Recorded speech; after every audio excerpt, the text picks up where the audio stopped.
In the final days of April 1945, the island of Okinawa stood as a war-torn battleground where every moment seemed to pulse with the rhythm of explosions, gunfire, and the whispers of impending doom.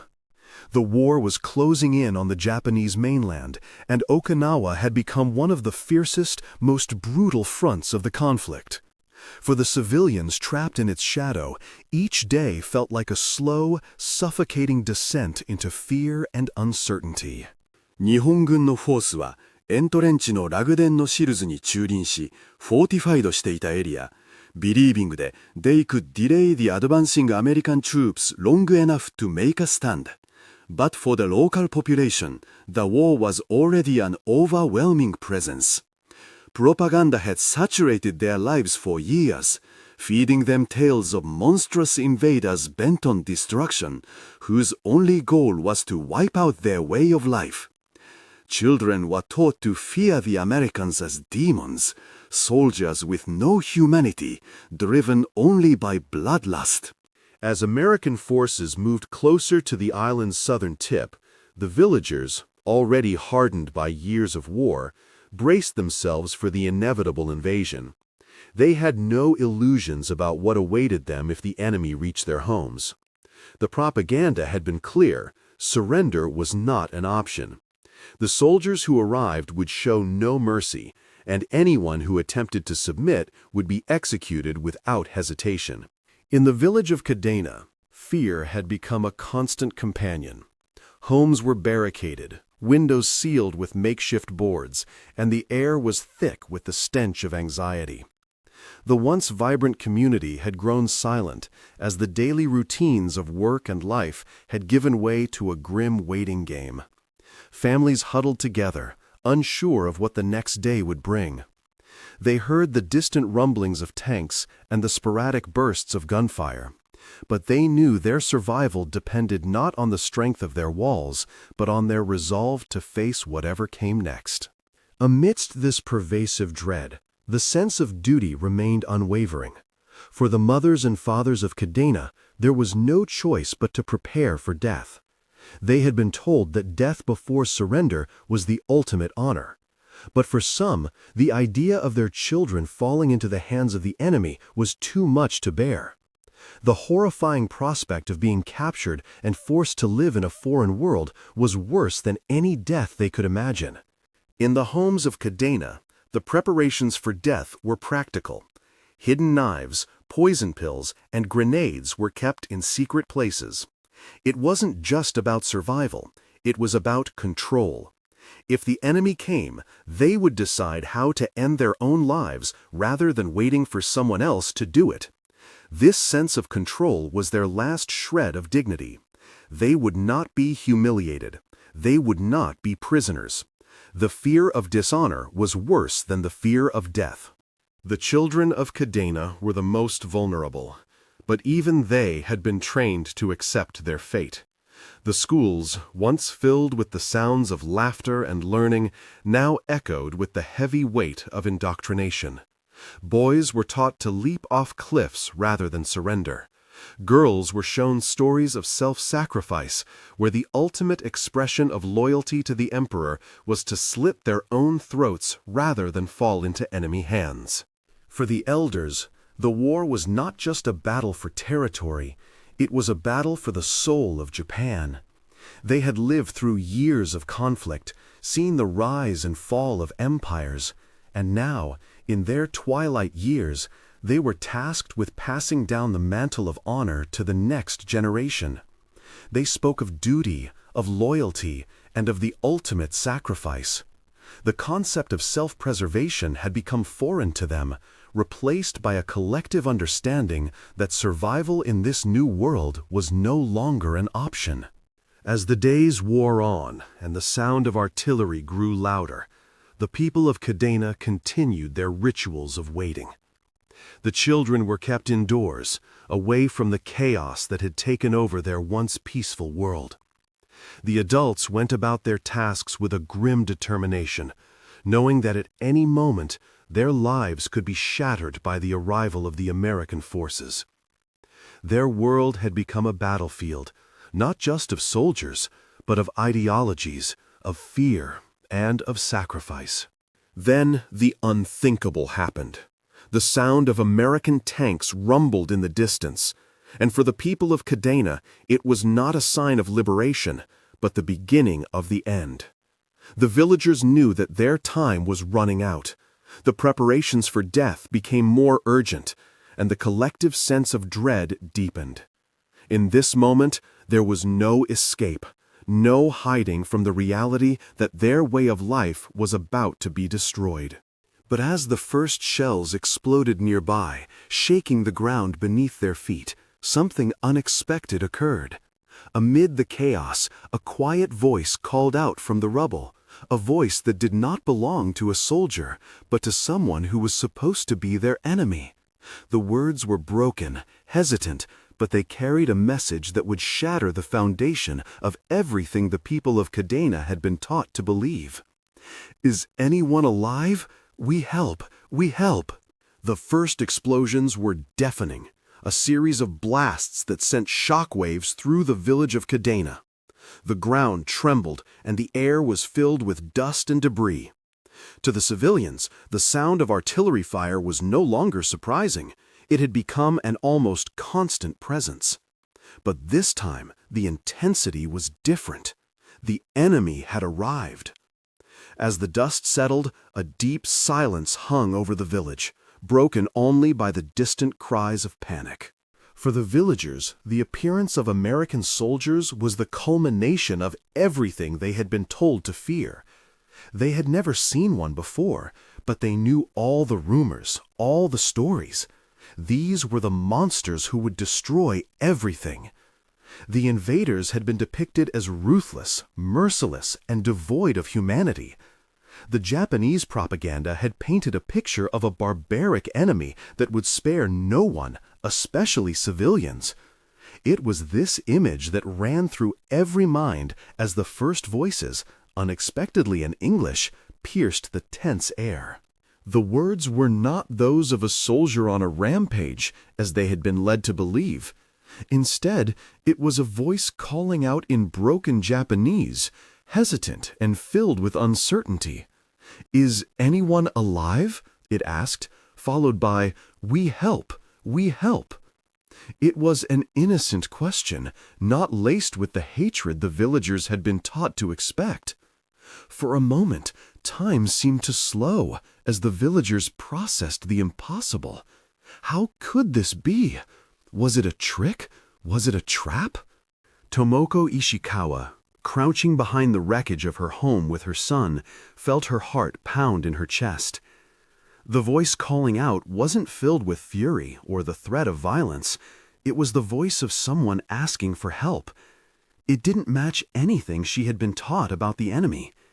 Fear gripped her, but she couldn't ignore the desperate cries of her son, whose leg was pinned under the fallen debris. She was caught in a terrifying dilemma: remain silent and protect her son from the enemy, or take a chance and call out for help, despite everything she had been told. Her hand instinctively went to cover Riku's mouth, as she had been taught to do in case of a Japanese soldier's raid. But as she felt his tiny body trembling beneath her, something inside her shifted. She hesitated, torn between the teachings of her country and the immediate, overwhelming need to save her son. In the chaos of the moment, her instincts overruled the fear she had lived with for so long. She shouted, her voice hoarse and uncertain, "Help! Help us!" At first, she thought she had made a mistake. The voice outside paused, then called back again, not angrily, but with a tone of concern. Through the smoke and debris, a figure emerged, cautiously moving toward the ruins of her home. Tomoko's heart raced as she looked up, half expecting to see a soldier with a rifle aimed at her. But instead, she saw a man in green fatigues, young and weary, with a look of uncertainty on his face. His hands were raised, not in a threatening gesture, but in a sign of peace. The soldier's eyes locked with hers, and for a moment there was a strange stillness in the air. No words were exchanged, but the message was clear. He wasn't here to kill, He wasn't here to destroy. He was here to help. This was the first crack in everything Tomoko had ever believed about the enemy. She had been taught that the Americans were monsters, but here was a man standing before her, offering assistance instead of destruction. The soldier didn't rush forward, but knelt beside the rubble, carefully assessing the situation. He scanned the space for a moment, his eyes darting between the broken walls and the child trapped beneath the beam. Tomoko watched in stunned silence as he reached out and gently touched the beam pinning her son's leg. His movements were slow, deliberate, as if he understood the gravity of the moment. There was no weapon in his hands, only a calm, focused demeanor that made her doubt the stories she had been told her entire life. For a moment, Tomoko couldn't comprehend what was happening. The soldier wasn't here to harm them, he was here to help. She watched as he assessed the situation, positioning himself to lift the heavy beam off Riku. The idea of an American soldier doing this, the very soldier they had been told to fear, was unfathomable. But as he carefully lifted the beam, Tomoko's shock began to fade, replaced by a glimmer of hope. The soldier worked quickly, carefully prying the beam off Riku's leg and checking for any signs of further injury. The boy whimpered in pain, but his mother remained by his side, whispering words of comfort in a language neither of them truly understood. The soldier didn't speak, but his actions spoke volumes. He moved swiftly, ensuring Riku's leg was free from the wreckage. When the boy was finally released, the soldier checked his pulse, his brow furrowing as he checked for signs of shock. Outside, the sounds of battle continued, but inside the wreckage, the soldier's focus was solely on the child in front of him. Tomoko, now fully aware that this was no ordinary soldier, watched in disbelief. Her son, still crying from the pain, was alive, and it was this enemy soldier who had saved him. Her heart ached with gratitude, though her mind could barely process what had just transpired. The man she had been taught to fear was now the one who had protected her child. This was the moment when everything began to change for her. She had expected monsters, but she had found humanity. The American soldier didn't ask for a reward. He didn't demand anything in return. He simply acted on instinct, driven by compassion rather than hatred. Tomoko knew that nothing would ever be the same again. The enemy was no longer just a faceless monster. The enemy, in that instant, had shown her a different side, a side of selflessness and bravery that she would never forget. As the soldier gently cradled her son in his arms, preparing to carry him to safety, Tomoko finally understood. Her world had just shifted. The things she had been taught to believe about the enemy had been shattered. This was no longer a war between demons and humans. It was a conflict of survival, of lost lives, and the possibility that even in the most dire of circumstances, kindness could still exist. As the soldier held the boy in his arms, Tomoko followed closely behind, her eyes wide with disbelief. The sounds of the battlefield seemed to fade into the background, drowned out by the rush of adrenaline and the pounding of her heart. Every step felt heavier than the last, and yet, for the first time in weeks, she could feel a spark of hope flickering inside her. She had been taught to fear these men, these so-called monsters, but here was one of them, carrying her son to safety.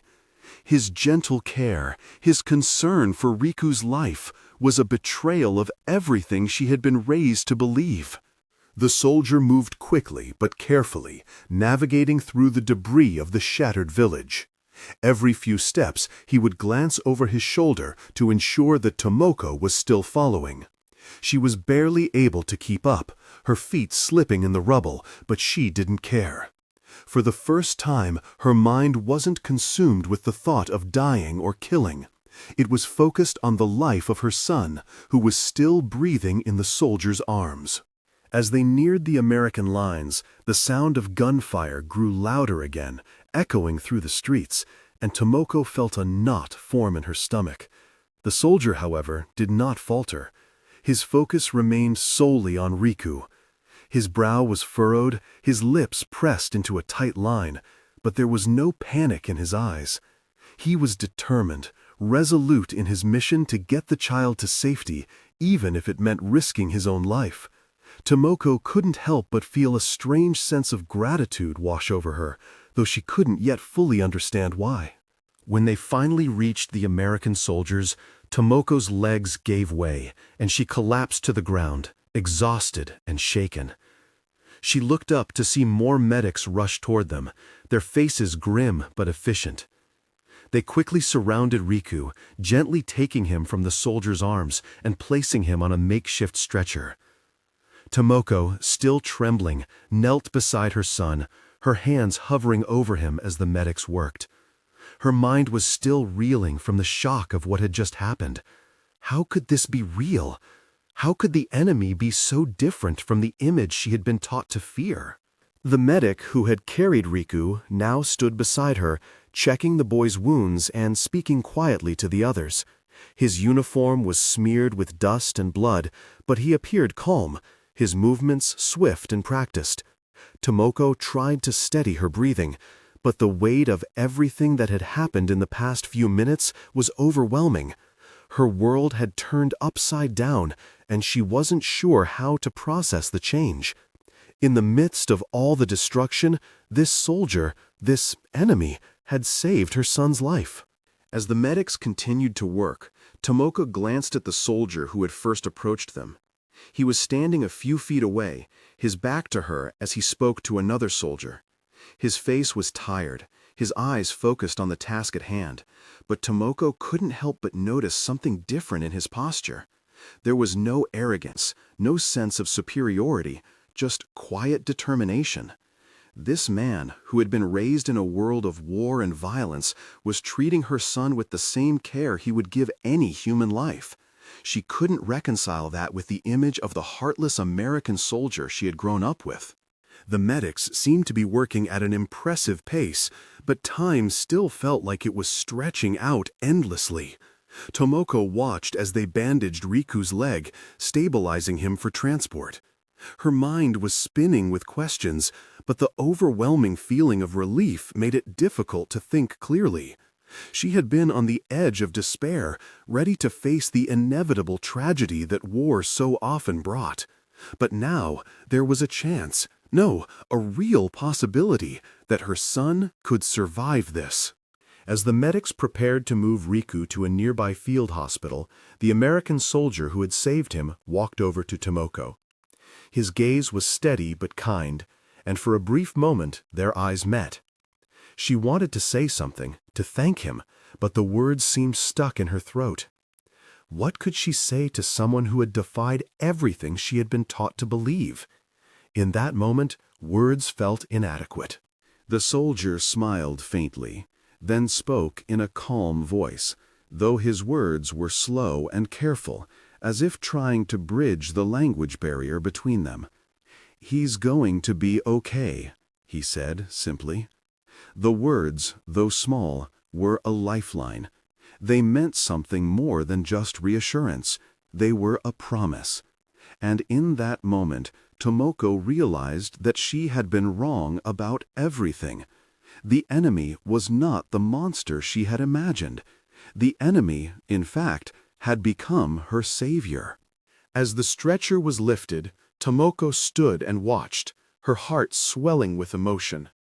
The soldier who had saved her son was already turning away, ready to join his comrades in the ongoing battle. He didn't linger for a thanks or recognition. He had done what needed to be done, without expecting anything in return. Tomoko's heart ached with gratitude, but also with shame. She had been ready to die at the hands of the enemy, and now she found herself living because of them. It was a feeling she couldn't fully understand, but it was one that would stay with her forever. She watched as the medics carried Riku toward safety, her eyes following every step. The war, the destruction, the fear, all of it seemed so distant now. For a moment, it felt as though peace had entered the world, even if only for a fleeting instant. Tomoko knew, though, that this moment of peace would not last. The war would continue, and the struggle would go on.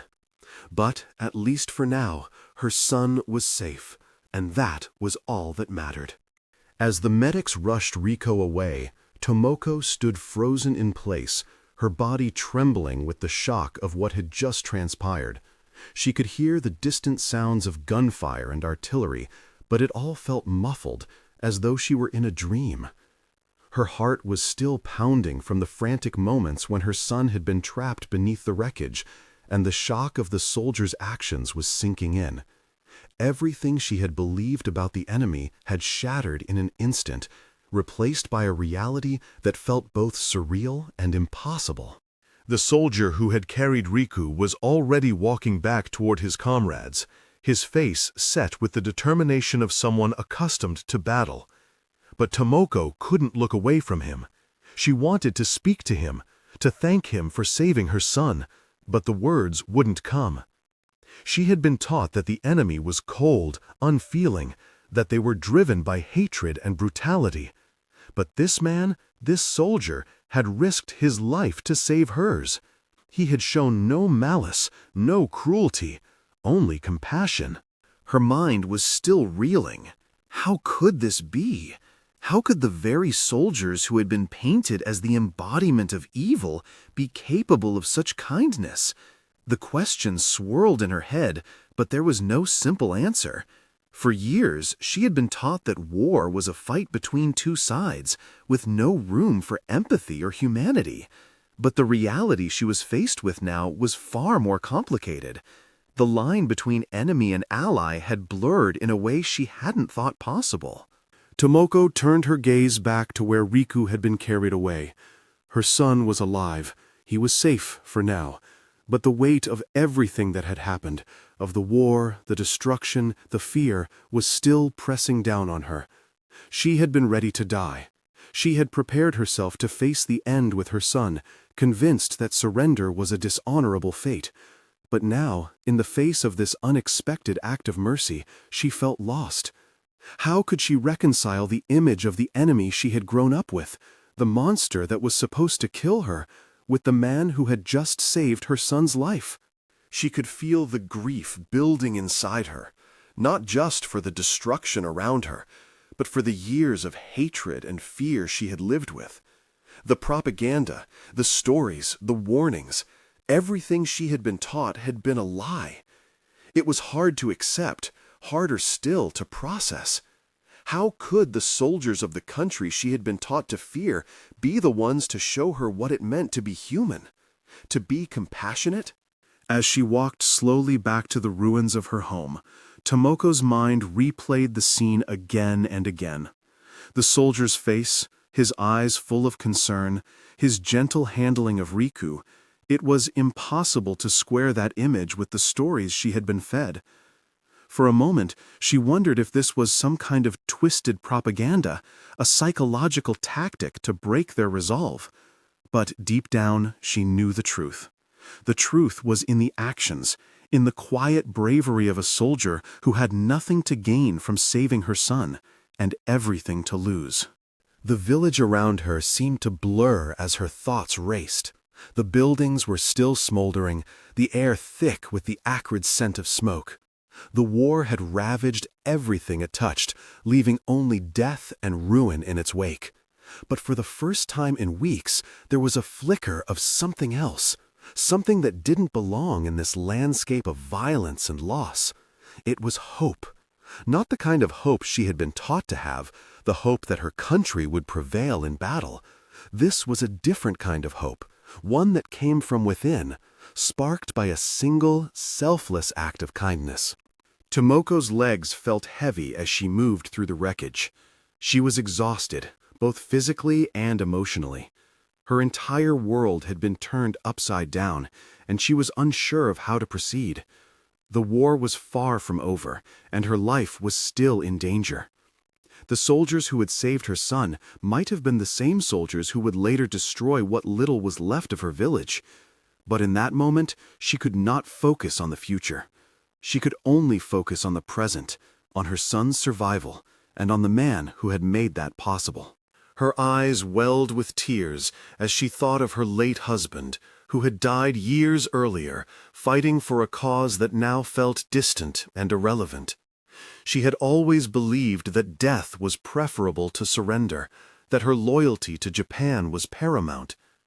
But now she wondered if those beliefs had been misguided. She had been prepared to die for her country, but what about her son's future? What about the possibility of a life beyond the war? As she knelt beside the rubble of her home, she realized that the war was no longer just about survival. It was about the choices she would make from here on out. The enemy was no longer just a faceless killer. It was a force that could show mercy, that could offer hope, even in the most unlikely of circumstances. And for the first time in years, Tomoko wondered if there was a chance for redemption, for healing, even in the midst of this devastating war. She knew the road ahead would be long and filled with challenges. The war was not over, and the enemy would continue to advance. But for the first time, she felt as though there was something to fight for, beyond death and destruction. There was life, her son's life, her own life, and the possibility of a future that was not defined by fear and hatred. And as the sun began to set, casting a soft glow over the village, Tomoko allowed herself to believe that maybe, just maybe, the future could be different. The days after the American soldiers arrived were filled with uncertainty and a quiet tension that hung over the village like a heavy fog. Tomoko, though grateful for her son's survival, found it difficult to fully embrace the reality of what had happened. She had seen firsthand the care and compassion of the soldier who had saved her son, but still, part of her mind rebelled against the idea that the enemy could be anything other than monstrous. Her instincts told her to remain cautious, to keep her distance, yet the image of that soldier's calm and resolute demeanor refused to leave her mind. Every time she thought of the soldier's actions, his willingness to risk his own life to save her son, her heart twisted with a mixture of gratitude and confusion. It was difficult to reconcile this moment of humanity with everything she had been taught about the enemy. In the days that followed, as the American medics continued to work in the village, she watched them with a new perspective. They moved with purpose, never hesitating, always focused on the task at hand. They were not the demons she had been warned about. They were men, like her husband had been, like any man in a time of war. But despite these realizations, there was still fear. Fear of the unknown. Fear of the consequences of this war, which had torn apart everything they knew and loved. Even as the Americans provided medical aid, food, and water to the villagers, there was an underlying uncertainty. Could this really be the start of something new? Or was it just a fleeting moment of kindness in the midst of chaos, soon to be followed by more violence and destruction? As the weeks passed, Tomoko found herself at a crossroads. She couldn't forget the horrors of the war, the devastation, the death, the years of indoctrination that had taught her to view the enemy as less than human. And yet, she couldn't ignore the kindness that had been shown to her and her son. She had watched the Americans work alongside the villagers, offering help without judgment, without expectation. It was a stark contrast to the rhetoric she had been raised with.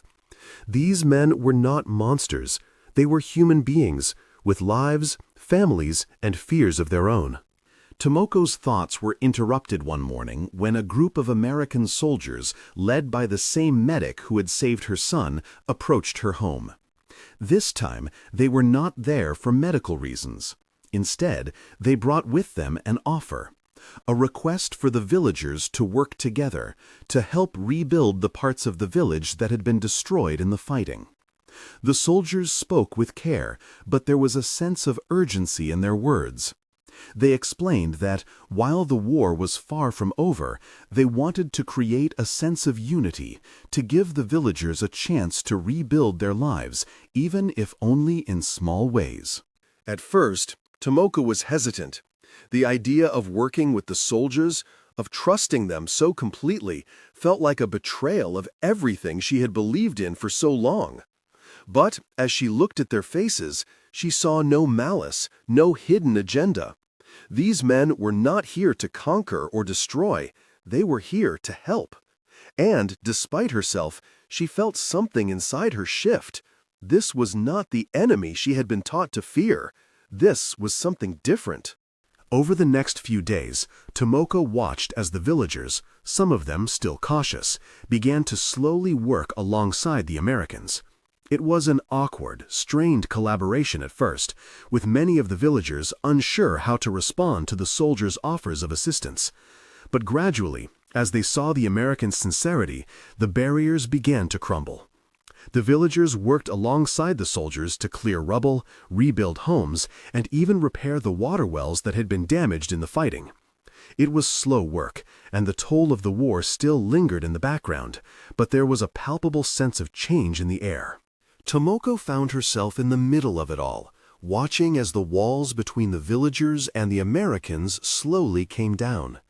There were moments of quiet interaction, an American soldier helping a villager carry a bucket of water, a Japanese child sharing a piece of bread with a soldier.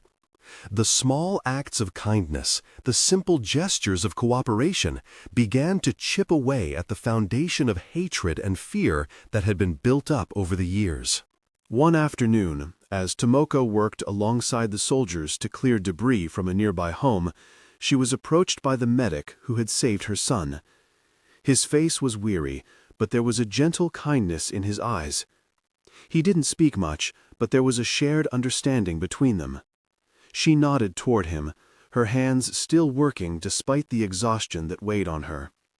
The silence between them was no longer awkward or strained. It was a comfortable silence, one built on mutual respect and the realization that, despite everything, they were both just trying to survive in a world that had been torn apart.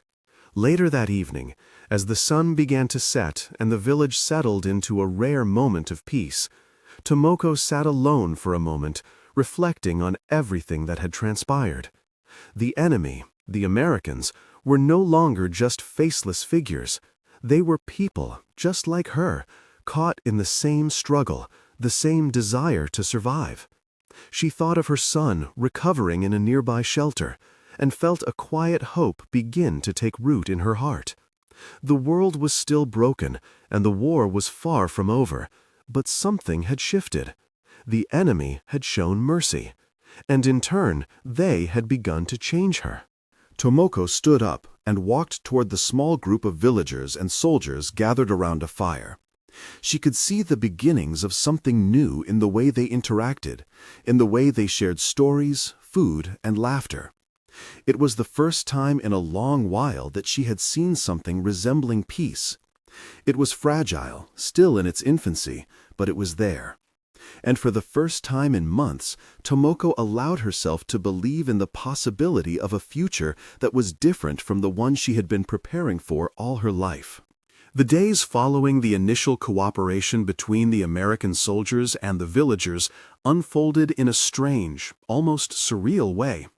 There was a quiet hum of activity in the village as life slowly started to return to the spaces that had been ravaged by war. The Americans, though still soldiers, had taken on new roles: helpers, protectors, neighbors.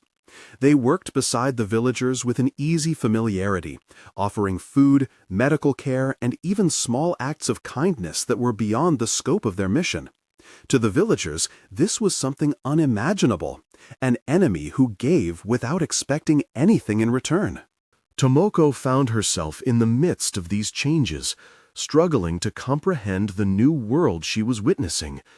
She would see soldiers handing out blankets, children playing alongside them, and the older villagers slowly beginning to open up. The initial distrust had not disappeared completely, but it had been replaced by something more complex: curiosity, wariness, but also a hesitant gratitude. The war had stolen so much from them, yet here, in this small village, a strange form of peace was beginning to take shape. One evening, As the sun began to dip below the horizon, Tomoko sat outside her small shelter, watching the villagers and soldiers working together under the soft glow of lanterns. There was a quiet beauty in the way the light reflected off the ruins of their homes, and for the first time in a long while, she felt something she had not allowed herself to feel in years: hope. It was a fragile thing, barely a spark, but it was there. She thought of her son, now recovering from his injuries, and the relief she had felt when he had survived the attack. She thought of the soldier who had saved him, and how that single act of kindness had completely upended her understanding of the world. The American soldiers, many of whom had also suffered from the brutality of war, began to form tentative friendships with the villagers. In the evenings, after the work had ended and the day's tension had begun to ebb away, Tomoko would sometimes hear quiet conversations, soldiers speaking to the elders about their homes, their families, and the places they had come from. The villagers, in turn, began to share their own stories, their own losses, and their own hopes for the future.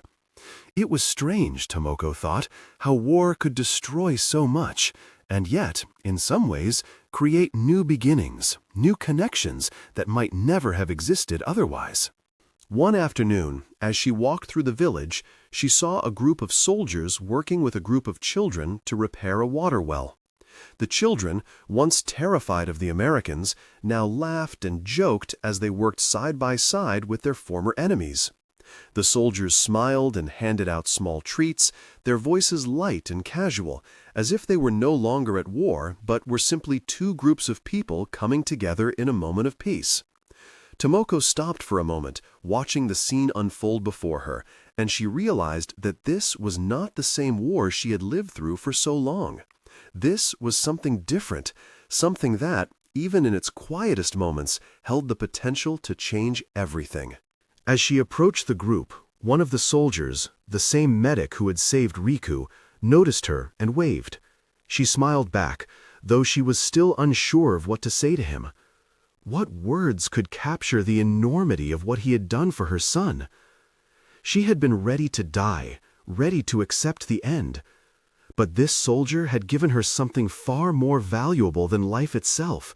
He had given her hope for a future that she never thought possible. It was a debt she could never repay, but one that would forever shape her understanding of the world. The evening settled over the village like a blanket, and the sound of laughter filled the air. It was a sound that, just days ago, had seemed impossible. Tomoko found herself drawn to the warmth of the fire where villagers and soldiers gathered, sharing food, stories, and, for the first time in a long while, genuine companionship. The boundaries between them, enemy and civilian, had begun to fade, not because of politics or diplomacy, but because of simple human connection. The division that had separated them for so long was slowly being eroded by the shared experiences of survival and cooperation. That night, as she lay beside her son, Tomoko allowed herself to drift into a peaceful sleep, the first in many weeks. She thought of the soldier's face, the kindness in his eyes, the way he had risked everything to save Riku. She thought of the other soldiers who had joined the villagers in rebuilding their homes and their lives. She thought of how a single act of compassion could change the course of history, could change the hearts of people who had once been taught to hate each other. In the days that followed, Tomoko began to see the shift more clearly. The villagers, once so afraid, now approached the Americans with a new understanding. It was not that the war had ended or that everything had been forgiven, but there was a sense of reconciliation, however fragile. They had all been victims of the war in one way or another, and now they were beginning to rebuild, not just their homes, but their connections to each other. The soldier who had saved Riku had shown them that even in the darkest of times, there could be light.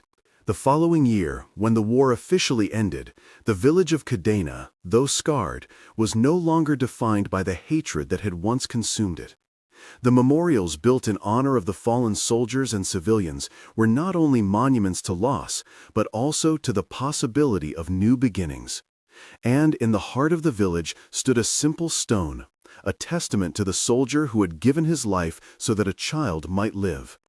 It was not a grand monument, but it was one that spoke to the deepest truths of human existence, the capacity for compassion, the power of hope, and the enduring strength of the human spirit. Tomoko, now an older woman, would often take her children and grandchildren to the monument, telling them the story of the soldier who had changed everything. She spoke not of the destruction, but of the possibility for peace, of the lessons learned from a time of unimaginable hardship. And in doing so, she passed on the legacy of a moment that had transcended war, a moment that had shown her that humanity could still shine through, even in the most unlikely of places.